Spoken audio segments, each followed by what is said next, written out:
botala kuna na mine ndenge bato bazali kosila na bana mike bazokende koluka minere po bazwa de quoi vivre so bino bozomonaka bolamu na ye mais boyeba mpe mabe azali koimpose na Congo mobimba parce que ntango bazali koboma bato mibale na este même bato baza na bandundu bazali koregrete soki olingaka mama na yo soki orespecta mama na yo olingaki te ozwa 500 francs opesa mama so oza na posa koede ye te tika na yo soit pesa ye me kofilme te mais otie bamama na moi makasi donc le député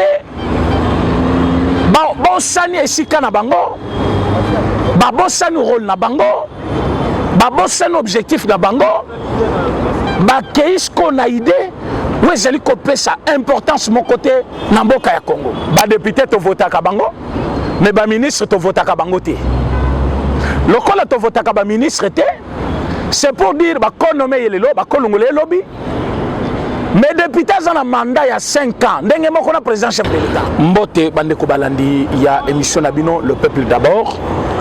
Le peuple d'abord, ils allaient émission, ils allaient présentée par président René. Émission Tozali, au Saba Congolais, Sangouya Mboka, Sangouya activité au chef de l'État Zali Kosala. Et surtout, na Union Setali, évolution, il y a pouvoir naïe. Banda Tolungwaki, na moment Tozalaki, na pouvoir. Il y a M. Kabila Tilelo. Qu'est-ce qui a été fait et qu'est-ce qu'il doit faire? Voilà pourquoi tu présentes Kibino, projet Otobengi, projet Chile Gelou, où vous t'as qui Kosalema, Mokolo Lobby, et Samaki, na niveau il y a 7e rue, mais lancement l'anglais bandit depuis Terre Jaune. Tu as vu ça Kibino que projet Wana Izali, projet, oui, qu'on a piloté par OVD, et OVD Izali Mboko, il y a ma société, il y a l'État où est bon Sakabanzela. Mais comme on s'avance là, pour la OVD Izali, na niveau il y a ville, alors que ailleurs, net ma route nationale et que ça les ma part bateau Tobengi office de route. Mais le problème na biso Izali wana te lelo tokolobe la problème au Italie, mandat il y a ba député, rôle il y a ba député et puis rôle il y a gouvernement. Lelo tozali kolobe la gouvernement est bimité. Pourquoi gouvernement est bimité? Comme un petit résumé, je voulais dire ceci, la bandeko bazolanda biso. Les gouvernements que nous attendons aujourd'hui, ce ne sont pas les noms qui importent les Congolais. Batu Yassika, Bilongi Yassika, Bajeune, ce n'est pas ça le renouvellement de la classe politique. Mais nous attendons un gouvernement pour correspondre à besoin des Congolais. Mais quand nous voyons, c'est comme si Batouazali, qu'on sent la confusion entre urgence et précipitation. Alors que l'urgence ne peut pas avoir le dessus sur la précipitation. Aujourd'hui au Congo, les gens confondent les choses. L'urgence, c'est ce que les Congolais veulent vivre. L'urgence, c'est ce que les Congolais veulent avoir une bonne vie. Les sociales des Congolais. Ça, c'est l'urgence. Mais la précipitation, c'est aussi quand on bazali ko pousser Batou, babimisa un gouvernement qui ne va pas répondre n'a besoin à Congolais parce que Batou bazali pressé. Oui, on peut être pressé, mais pour ne pas atteindre l'objectif. Alors, atteindre l'objectif, c'est-à-dire un gouvernement doit être un gouvernement qui répond aux objectifs, aux attentes du peuple, que sortir un gouvernement parce que le peuple demande un gouvernement. Alors qu'aujourd'hui, si on regarde bien, Batou est belé, Bazali en attente, il y a gouvernement wana. Mais Bazali cause l'année. En réponse à problème na bango, ou Bazali cause la bilongi ya sika. Bazali cause la jeune na kati ya gouvernement, ou Bazali cause la bateau bako sala musala na kati ya gouvernement. Alors que quand nous avons examiné le problème, tu as comprendre que Batou belé Bazali cause la bilongi ya sika. Bazali kozela bato bakoya ya ba famille na bango to bakota na kati ya gouvernement alors que le problème ce n'est pas bilongi ya sika, le problème c'est que est-ce que bakozala mesure ya ko répondre na besoin ya ba congolais. J'ai aimé quand j'ai entendu que aucun ministre a koki kozala au même temps ministre, au même temps député. J'étais très content. Mais quand on a poussé raisonnement plus loin, Comme on a une émission qui déjà, on a vite compris qu'il y a tous les députés qui veulent à tout prix être des ministres. Alors aujourd'hui, la question qu'on se pose, est-ce que servir une nation en tant que député, c'est mauvais? Donc pour servir le pays, il faut être toujours ministre. Ça, c'est la question que je me pose. Nalandine de Eliezer, Nalandine de Molière, selon Bangomi Balé, ceux qui sont sur la liste, il y a des ministres, ils n'ont chacun fait penser. Et je me pose la question, ce qui est l'eau, Moto Bazobenga Molière, Moto Bazobenga Ndeko Eliezer, Bazali sous la maturité à cause de la bas député. C'est pour cela que cette émission, nous avons dit, il faut expliquer Batou quel est le rôle d'un député, quel est le rôle d'un ministre. Un député se trouve dans quelle institution? Un ministre se trouve dans quelle institution? Au départ, un député c'est un élu du peuple. Azali na mandat il y a 5 ans. Moussala ya député ezali ko voter ba loi, ko contrôler yango pour que l'applicabilité ya loi wana est efficace. Mais ceux qui député azali ko voter loi, pas contrôler le gouvernement, a commis convier membres du gouvernement. Il y a à se demander la question. Est-ce que député Yabongo devant l'argent, un ministre aillé, alors voilà, je sais que j'ai mal travaillé, alors que les lots, bon convoquer Ngaï, soit bon inviter Ngaï pour s'expliquer na niveau ya parlement. Abimi Simbongo atina mesa. Député ya modèle wana. Est-ce qu'à Koki, Kobo Yambongo, pourquoi il se ministre wana? Je ne pense pas.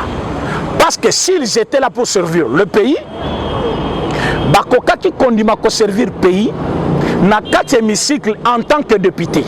Mais comme besoin envié, poste ministériel, c'est-à-dire il y a les intérêts privés. Intérêt privé, c'est quoi? Un ministre gère seul son ministère. Mbongo son ministère, ils ont beaucoup de ministres, même ceux qui financent, c'est-à-dire, Mbongo ils ont la finance bien sûr, trésor public. Mais c'est le ministère qui demande ce qu'Azali a besoin par le canal d'un ministre. Alors, ce qui ministre a Sengi, et que Babimi Simbongo, c'est le ministre qui gère maintenant Mbongwana, c'est déjà la trésor public. Alors que le lot, tous les députés envient Bapostoana. Alors, qui va voter des lois? Qui va contrôler des ministres? Qui va convoquer les ministres pour leur demander des comptes? Alors, Bakotika Sikoba Nanabango, donc un député suppléant, premier suppléant, moi Sinaye, deuxième suppléant, moi Nanaï. Comme il y a commis Kuna, a commis ministre, a Kamati moi Sinaye, a tigé un hémicycle. Donc, bien familial. Bien familial. Le député se trouve dans une institution qu'on appelle le Parlement. Le Parlement est composé du Sénat et l'Assemblée nationale. Un député a un seul rôle, voter des lois, contrôler des lois et l'applicabilité n'ango. Il y a un gouverneur qu'on ne peut pas interpeller par le gouvernement et par l'Assemblée nationale. Mais nous avons par exemple un ministre, Ouazalina Katia, Otobengaka, institution gouvernement. L'institution gouvernement est dirigée par le Premier ministre. Alors que Sama Lokonde est déjà là. C'est le chef du gouvernement. Mais Banal Bazal qui a composé le gouvernement, ce sont les ministres.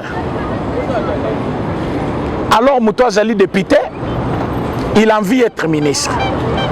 Alors que ministre, Azali Kobanga être contrôlé par un député. Alors où va le monde? Donc le député, bon sani esika na bango, bon sani rôle na bango, bon sani objectif na bango, qu'est-ce qu'on a idée où Azali Kopé sa importance mon côté Namboka ya Congo. Alors que nous avons besoin de députés avec idée, avec ambition, il y a quoi des pays pour Mboka et décoller. Mais tous les députés veulent être, tous les députés, quand je parle de tous, c'est-à-dire une grande majorité, on a besoin de comme un ministre. Mais ça qui vient dans l'émission à lobby, c'est parce que Ebele Yabato Bengiba, député, basali sur la liste, Yabato ministre. Alors que Fachalobaki, Moutaza député tika député, Waza ministre tika la ministre. Mais alors que tous les députés veulent nommer bango, ba ministre. Mais banan bakoti kan hémicycle. Le premier suppléant et le deuxième suppléant. Alors ba suppléant ba député na biso izaka banan. Premier suppléant moi sinaye, deuxième suppléant moi nanaye. Tango ya député comme ministre, akamati siko moi nanaye, azongi sikuna na parlement. Bon alors dis-moi. C'est un bien familial, c'est une entreprise individuelle ou ce sont les institutions de l'État. Alors, bateau modèle wana, tozobenga bango les honorables. En quoi tu es honorable? Ministre babenga kaye honorable était. Ministre babenga kaye son excellence, monsieur le ministre. Mais député babenga kaye honorable député. Bazali ko honorer nini? Bazali ko honorer musala osalaka. C'est-à-dire musala député salaka eza musala moko ya boanya. Musala moko ya ko conduire moka, musala moko ya ko contrôler donc une sentinelle du pays. Musala ya député yangwana. Donc député place azali, il faut kanisa. Pour secteur o etambola malam, qu'est-ce qu'il faut faire? Les lona moni bande ko bawewa. C'est-à-dire ba motocycliste nyonso batambola na ville de Kinshasa. Tout le monde en parle. Bazo kumba bien té, bazo sala bien té. Maintenant, rentrée parlementaire, Namouni de Kobati, le président Yassena, à lobby, il faut réglementer les secteurs de transport de Wewa, c'est-à-dire les motocyclistes. Mais un député pouvait s'asseoir et commencer à raisonner. Ceux qui sont taximens, ceux qui sont chauffeurs moussous, dans le secteur de Bangolo, le lobby boy. Tous ceux qui ont transport de moto pénaté na Kinshasa. Na Congo, s'il faut dire, sur l'étendue de la République. Mais comme les lobes moto en tant que député, comment réglementer ce secteur? Un député raisonne comme ça, il propose d'adopter yango loi eleki, comme ça ba yebika moto à Kumba Kaboui. Place boyako koma, soit comme place boy faut bakangaye. Mais là moto a se conformer à la loi. Mais là, tout le monde condamne les motocyclistes. Mais ils n'ont aucune réglementation. Bazali n'a droit parce que ce qui n'est pas interdit, alors, est accepté alors. Parce que, oh, ou interdit, ce qui n'est pas défendu est accepté. Parce que Ngaï, Nazali Mokumi Moto par exemple. Naïbi Keba, Balobi Ke, Moto, à quoi les canazra va piéton.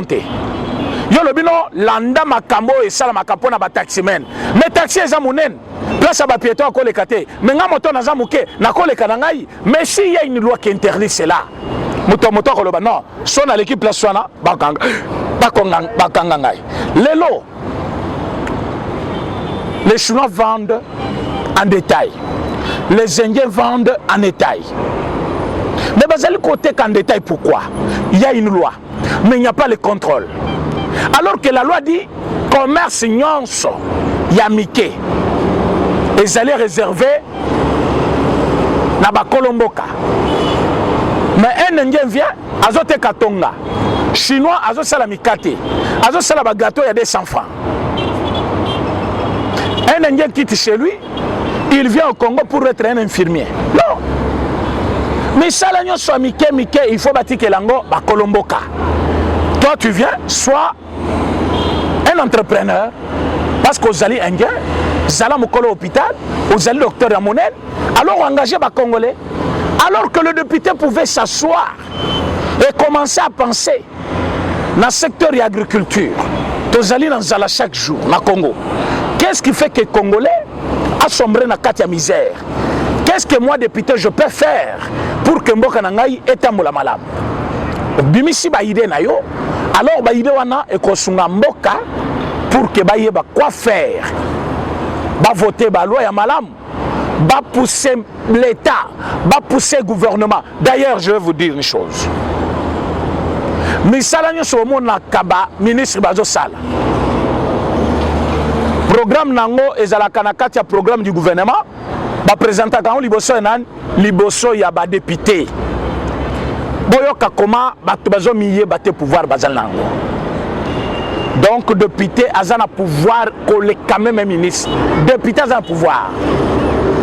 Membre du gouvernement selon la préséance à Kokoza Likolo, mais députés pour ne pas dire valeur, azana honneur, rôle très important Yamboka koleka un ministre. Raison pour laquelle ba député to vota kabango, mais ba ministre to vota kabango te.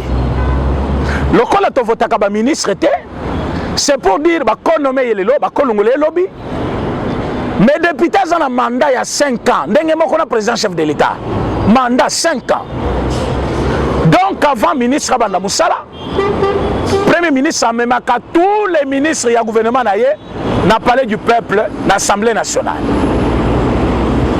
Ba député Bafandi, ba ministre Baleki Liboso, premier ministre a présenté le gouvernement pour que le gouvernement ait Banda Moussala. Pour que le ministre Babanda Moussala, il faut programme Nabango et ça l'accepter par les députés. Bande Konangai.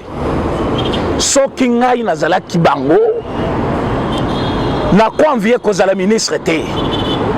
Soki bazo envier cause la ministre, c'est-à-dire balandi mbongo bazolanda intérêt à mboka té. Bazali na posa kosali samboka té. Pona nini? Place bazali baza bien placé à kosali samboka pour les kana ministère. Ministère c'est un domaine. Bakope so ministre ya santé. Ozali ministre kaka ya santé, mais député dans le secteur T. Député à Kocha Zolo na ye na domaine nyonso pour makambutu ya mboka etambola malamu. Alors na kozala député, na kozala ministre wa azali limité ka na domaine na ye. Nani azali na rôle ya monene ya ko jouer pour na mboka. C'est un député. Alors que le député a convoqué le ministre de la Défense. Tout le monde ministre de la Défense. Chaque jour. Vous savez, ça l'est bien. Il y a besoin d'expliquer la défense des autres. Ce qui le ministre Sal Moussala bien pour déposer pétition contre lui, motion de défiance bolongoli. Quand même député a bengi mutuya défense, aza capable de kobenga pe ministre de la justice, aza capable de kobenga ministre de la finance, aza capable de kobenga ministre de l'intérieur, c'est-à-dire le député reste un chef du ministre. Akoki kobenga ministre na parlement, po ba yo kaye. Mais na kamwe ba député na biso ba mibosani ba bosani rôle bazarango. Les députés bakomi koluka bakoma ba ministre. Alors que bango baza na mandat il y a 5 ans. Bon, ba ministre bazaki na coalition FCC cash. Basali 2 ans. Est-ce que lelo bazali? Mosala bango est-il pourquoi? Baza na mandat te. Mais ba député batikali parce que pour na député, il faut akendeti sous mandat na ye. Or sous mandat ça veut dire quoi? Il faut assis sa mandat 5 ans mobimba et kokinda sanini aki. Alors que ministre va kolongole à tout moment. Alors quand je vois un ministre devant un député à trembla katanga zotanga, surtout si on va convoquer hier, kaya ko expliquer pourquoi dans le domaine songolo et tamouli malamute. Au moins le ministre zotanga azolenga. Pour kanisi parfois ba ko rejeter ba défense na ye après ba sanini ba longole par motion de défiance. Et comment Moutakoza na grade à monnaie boy. Rôle très important et capital pour un pays. Azali ko envier Moutou. Nazali ko benga ba député nyonso. Ba mizongi sana kati na bango. Ba comprendre que bazana rôle ya monnaie à ko jouer koleka. Koleka même ba depuis ba ministre. Rôle na bango zanine ya ko contrôler ba ministre wana. Ko contrôler Moussala bazo sala. Ko contrôler même Moussala chef de l'État zo sala. Bazali na doit ko contrôler. Même ce chef de l'État est redevable pas na bangote. Mais par le biais des ministères. Or conseil des ministres ne détermine makambu tout ba ministre ba kina osala. Mutazo président ou chef de l'État. Bango ba ko convoquer ba ministère wana parce que ba ministère bazali ko ba ministre plutôt bazali ko représenter gouvernement. Mais moi je suis dans l'étonnement de voir que non, ba député na biso bazali ko bossa na rôle na bango, bazali ko bossa na maiba il faut basala comme musala ba komi ko wela.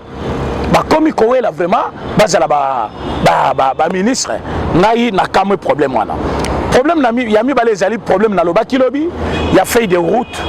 Oh yo babimi si par bandeko, il y a 5 ans. Bandeko ya 5 ans, ndenge kana ebisaki bino lobi, bazali déjà un parti politique. Bazali de Koko Sabato, mais bazali déjà un parti politique. Sobo talibien bandeko ya 5 ans. Revendication na bangona revendication ya la muka, ezali ko marché de pair. Ba komi ko luka bango nyonso 2023. Babo sani 3 mibi totikal nango 3 ans pour na bango sans l'air dit absolument rien et loko bazana ngo besoin to kende kanoki po bango bazwa ebonga ba diriger mboka. Biso pe to boité mais surprise ezali. Surprise ezali munene. To koche la bino président Seni Amalamu. Oyo bino bokoboya. Mais tant que le président chef de l'État Kondimaye, je vous l'ai dit que à cause de la wana, Bobongama, il se peut bongami. Toujours qu'il y a une élection. Mais bon, ça mouton boyebiki à cause de la juste pour l'organisation, il y a élection, il y a malam. Et ça, besoin de la biso, oh, nani cardinal Mosengo terre. Na sene bisa bino bandalo bike Mosengo, botika yekimia afanda. Bota la kuna na mine. Ndenge bato bazali kosila na bana mike bazokende koluka minéraux pour bazwa de quoi vivre. Qu'est-ce que le prélat catholique ont déjà parlé natina bana wana eloko moko tena no elobama. Mais à ce qui concerne maintenant élection, pourquoi bazali pressé à koloba na gratuité de l'enseignement oyo ezali kokende natikala comme on a fait de route mon côté et bimina 5 ans pour réglementer Batouana. Mais ce qui déjà réglementation mon côté, soit fait de route mon côté bima selon vous pour accompagner gratuité de l'enseignement. Mais pour l'élection ils allaient presser pour na nini. C'est là où que j'ai vite compris que Bandeko Belé bazali souba prêtre catholique ils sont devenus des politiciens. Alors que Bazan a besoin, Bacha cardinal Mosengo comme président Seni pour que le président Tshisekedi soit à cause de la candidat, Bako Isaïe. Mais Bazali Kobosana que le président Félix Yende a installé le bureau à Seni. C'est-à-dire ceux qui bino boponi Moutubolobi à président Seni, pour ça la Moussala, il faut ordonnance présidentielle et à chef de l'État. Alors que l'Assemblée peut décider pour dire voilà, Moutunabi Soye. Mais il faut que le chef de l'État, non, voilà, c'est lui qui doit travailler à la CENI. Et bon, ce chef Aboyi. Vous allez claquer des portes, mais ça ne va rien faire. C'est pour cela qu'on vous dit, bon, mais qu'on précipité.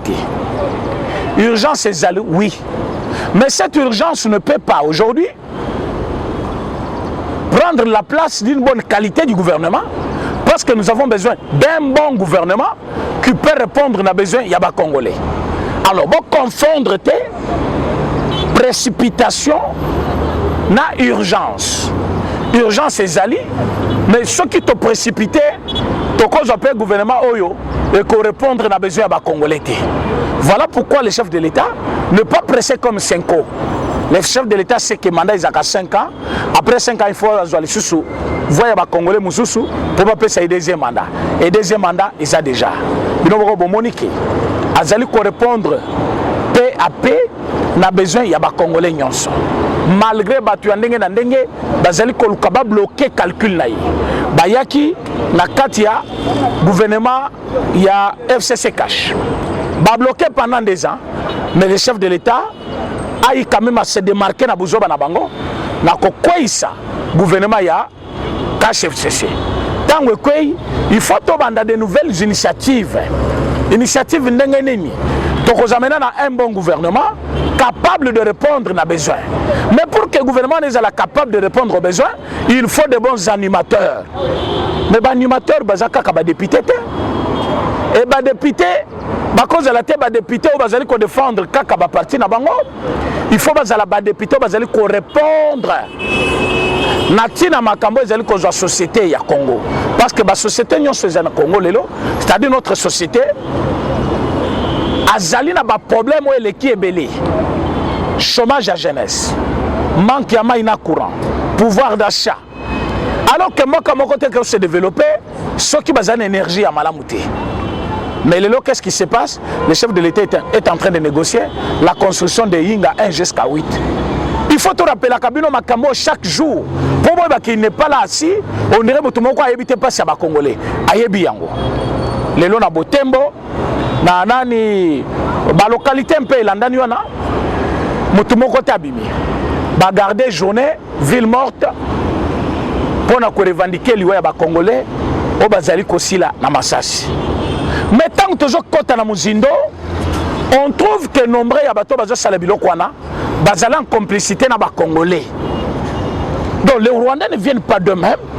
Bazu manduki babandi ko beta, mais ba Congolais bazape na kati ya ba ADF, ba Congolais baza na kati ya batwana, tant bazali koya, basali mabe, bazongi babatami na bandako ya batu, basali mabe, bazongi bafandi na bazamba. La question que je me pose, bato bazali ko sala ville morte les lois. Pourquoi bazaka peu prêt à dénoncer té tango bato na bazali ko sala mabe? Le Congo en entièreté bazali ko souffrir na liwa ya bandeko ya Est. Tout le monde se demande quand est-ce que Buzoba oye koko sila. Chef de l'État a mis sur pied une organisation à niveau armé. Oui, que ça la que batunyo so bazali coupable na basolo wana basambisama et puis bakota boloko. Mais qu'est-ce qu'on voit? Ceux qui bakangé en général parce qu'ils sont coupables na tel ou tel autre problème. Il n'y a que batu ya localité wana, batu ya territoire na ye, batu ya mboka wana nde bazali koya ko revendiquer. Revendication na bango ezandenge nini?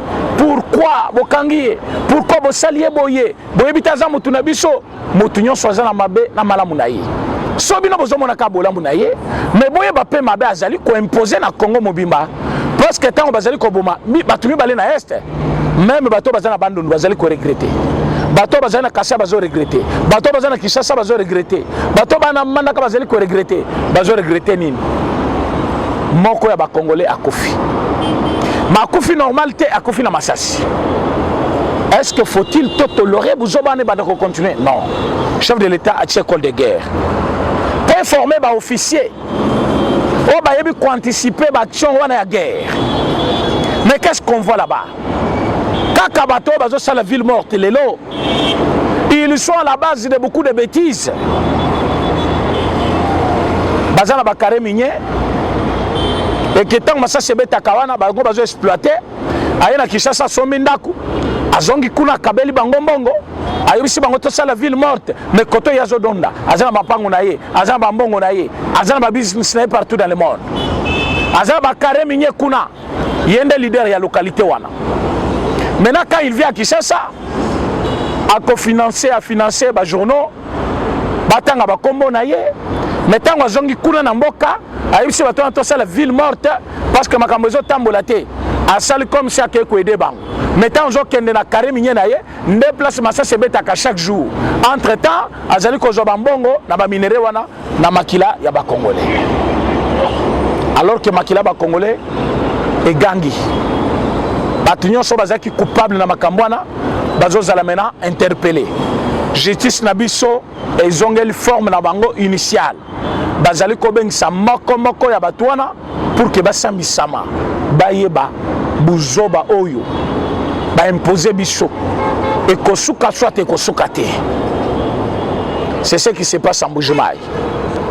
Quelqu'un prend $100, il change une valeur de 200 000 francs. Azui babie ya ba 500 na ba 1000 francs. Atandi ba mama mikolo. Azobengisa mama moko a payé 500. Abengisi mama moko a payé 500 francs. Je vous dis des grandes mamans à l'âge de nos mamans à nous. Otandi bango na moyi ba tche mulongo po kabela bango 500 francs ozo filmer bango. Après au na réseaux sociaux lobino na moni na Mbujuma bazo souffrir. Ndeko na biso. Soki ezali na tina kofinga province. Naba Kasaye, Naba Tuabandundu, Naba Katange, Bissonyon se to regretter na action wana. Soko linga ka mama na yo, soko respecta mama na yo, olinga kite ozwa 500 francs au pesa mama. Soza na posa ko aider ete tika na yo, soit tu pesa yeme ko filmer te, mais otie ba mama na moy makasi. Ba mama ebele, ozo kabela mama 500 francs. alors aux élections na mujima bazo souffrir donc ceci n'est qui Tshisekedi du président Félix chef de l'État a lungwa président ya Congo a comme président mujima a que aussi ça passe na mujima après tant aussi ça passe à mujima babenga président tribaliste wa que sala kaka na mboka na bango. Vous voyez là où vous voulez amener plutôt le président chef de l'État alors que le président avait déjà compris depuis qu'il est président chef de l'État a bêti 4 tours na est de la République. Matika la robeta tour mon côté na province na Yoana. Depuis qu'il est président. Et c'est pour vous montrer qu'il est très bon, non? C'est aussi une mauvaise chose. Il fallait qu'il aille aussi là-bas. Ses frères souffrent. Mais vidéo Mobimba, un jeune garçon à Katisuki Naya Wacheso qui l'a ressonné. À la type de drapeau ya Congo sonité azo kabela ba maman mikolo 500 francs. Mais ce qui est aide pourquoi on change les réseaux sociaux non nazaki na besoin na la kisake bato ba souffrir non ndenge na zolo baboyi bato bakoyeba ke na este bato bazokufa ndenge na zolo baboyi bato bakoyeba ke na bandundu bato bazali ko souffrir pour la kisabato ke bazo souffrir il ne faut pas bana kabela ba maman 500 francs na moi makasi o chesi bango milongo lokola bana classe pour kabela bango 500 000 francs. Alors, bandeko bazali kuna na sengi bino, moto nyonso tango bazali koya na caméra na ye, ba musi foko bingana bango. C'est une façon d'humilier nos mamans à nous. C'est une façon d'humilier bao baboti biso. Ba sali biso batu. Mais moto moko akei azo kabela bango ba 500 francs, azo kabela bango ba 1000 francs. Mais nous avons nos députés. Na ba circonscription nyonso mboka oba utaki Mbandaka oba utaki Lubumbashi oba utaki le de Kasai par exemple tango ezaki na le grand Kasai musala ba député zané kolobela ba province là-bas na Mbujuma ikuna il n'y a pas de députés, il y a des députés provinciaux, il y a aussi des députés nationaux. Qu'est-ce qu'ils font pour les provinces? Rien. Il y a un gouverneur là-bas, mais c'est Maouéja. Bamsouba le bien sali bien. Bamsouba le bien zokokate. Mais ça zokokate. Même ça zamuto IDPS. Le quoi ma kamuita mouli bien. Il faut que l'on le coach tout le monde compétent. Parce que parmi les provinces zaki abandonnées, Boujima Yazaki abandonné. Mais comment arriver aujourd'hui? Bazo continuer à souffrir. Bato bakokome kokende bazo zo ba vidéo. Na mon équipe Israël azali ko s'insurger contre ba combattants. Alobi bango balingi te balo mabe ya mutuna bango. Donc pour na mabe na bien na yezalaki 300 francs zwaki ake kopesa ba mama ba 300 francs azongi boyno na Boujima bazo souffrir. Na moni mama azo senga 300 francs. Mais même na Kinshasa ba peto bazo siré ba sapato na biso bazo salango na 300 francs. 200 francs aussi. Ce qui déjà mutazo sala musala partout où pièce na yazo senga 200 francs. Mais na oya ko kabela ozo pesa mutu. Ozo le baki fala boya sans ozo yango c'est-à-dire pas ces akuna les éléments qui a maturité. Ya ona zali ko senga bande ko nyonso o bazali ko nanda vidéo ya lelo bakani sape ba province wana. Souffrance ezali kuna ezali makasi. Bato bazali ko souffrir. Comme bato mokil mobima pe bazali ko souffrir. Mais kuna to on a besoin batala yango nano. Parce que bazaki privé pendant toutes ces années ni ya kolia ni ya komela. Projet mon côté ya monine kena kuna. La seule société qui a fait vivre bango c'était Miba. Baboma yango par Kabila a sali oyayi. Alors que les lots, tous les causes cet état de droit en marche. Le peuple d'abord il faut batouba vivre. Il faut batouba soit moyen. Il faut batouba zana kolia na komela. Il faut batouba zana ndako ya malam. Ministère habitat. Il faut battre là-bas. Papa na ba maman o bazali na pembe kalam. Comment ma écouter le bango tina kati ya ndako. Et baby si biloko nyonso. Et zongi si bango sima. Alors que nous avons un ministère, oh avant muta tonga ndako, il faut d'abord bayeba. Azo tonga wapi. Mais batozeli ko tonga tin ikoloba carnivore. Mai moye le kamala mo ezali susute. Tant ma nyonso ezoli ka ba carnivore eza bouché. Mai ko lukanzela ngo moko. Tant que lukinzela e ko rota batula bandako. Alors les gens ont perdu de meubles, Biloko tu yandaku, bamusu bandako ko ilibana, comme na Kissin Somadi, 4 personnes d'une même famille, Koufi. Quel choc pour cette famille-là. Alors que nous avons un ministère. Demain, tu as le problème ministère de l'Habitat. Dans quelle norme vous allez travailler? Rôle na bango zalinine. Parce que construction anarchique na Congo peut éleki. Quand on parle de construction anarchique, on voit bateau bazali kotonga. Place l'État Pekissi. Place Yamaï. Place Abazé le belé na mabélé. Nous allons voir les kaka. Biloko wana, il faut l'État interdire yango. Voilà, Mouketo Bomba qui pona koyebi sabino lelo. Lobby toko se retrouver kaka na même chaîne pour un autre numéro de notre émission Le Peuple d'abord. Merci beaucoup et à demain. Eshima, votre magazine qui bat au rythme de l'actualité. Une réponse à vos besoins en information, un éclairage dans divers domaines. Impartial, documenté, instructif. Eshima au cœur de l'info. Retrouvez la nouvelle édition. Exclusivité. Estache Mouandi, ministre d'État, ministre des Ressources hydrauliques, relève le défi de la libéralisation du secteur de l'électricité. Des actions concrètes. Cap sur la libéralisation de l'électricité. Installation des mandataires ARE et ANSER. Fonds Mwinda qui permettra de fournir de l'énergie électrique propre à 15 millions des Congolais. Signature contrat B-Box. Plusieurs protocoles d'accord signés dans le cadre de la mise en application de la loi sur l'électricité. Les avancées enregistrées dans les secteurs des ressources hydrauliques et électricité grâce à la vision du ministre d'État Estache Mouandi représentent un acquis indispensable qui balise le chemin vers l'effectivité de l'amélioration du taux de desserte en eau potable et en électricité. Focus. Payer l'impôt est un devoir civique. Le directeur général de la DGI, Barnabé Mwakadi, sensibilise les assujettis. Dossier Eshima, les épidémies les plus dévastatrices de l'histoire. Nation, le ministre d'État Ribens Mikindo met en valeur les blocs pétroliers et gaziers de la RDC afin de transformer les potentialités en hydrocarbures en véritable richesse. Élection 2023, le compte à rebours de la Senco. À lire également les portraits de Kelly Kounté, journaliste chevronné. Économie, budget 2021, moins ambitieux, plus réaliste.